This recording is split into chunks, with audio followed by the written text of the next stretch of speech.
So I got sleepy during EUVGA today and I wanted to make a really short explanation video for you guys about a certain item that was just added to the game recently.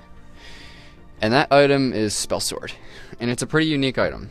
Gives you 90 weapon power, 2.5 passive energy recharge, and 35% cooldown speed. In addition, it grants the user 3 bonus energy for each basic attack and 9 if they hit an enemy hero. But is it ever actually worth buying Spellsword?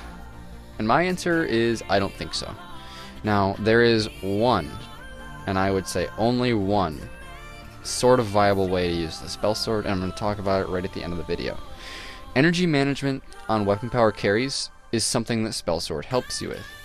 But energy management on weapon power carries is already a skill that can be cultivated personally by a player. To place a crutch under that skill in exchange for less weapon power than a Sorrow Blade and no crit compared to having a Tyrant Demonical is a poor trade in my opinion.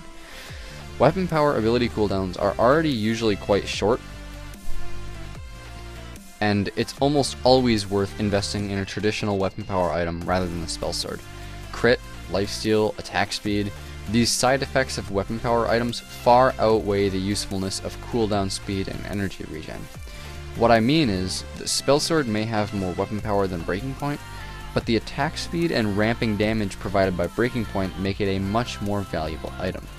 This can apply to almost any other weapon power item. In its current state as of September 2017, Spellsword is not useful enough to be consistently bought on weapon power carries. Now, the one way that I would actually condone using Spellsword is on Glaive. Buy 2 Spellswords. You heard me right, 2 Spellswords on Glaive, and then maybe like a tension bow or some crit. Your afterburn will be on a 6-second cooldown as weapon power Glaive, and you will have significant burst damage just from the tension bow. Yeah, it's kind of fun. Make sure you try it in Blitz though before you try it anywhere else. That is what I would say is really the only viable place to use Spellsword right now as of October 1st, 2017. So this video is going to be really short, but I felt like I needed to talk about Spellsword because I haven't yet, so I'll see you guys all later.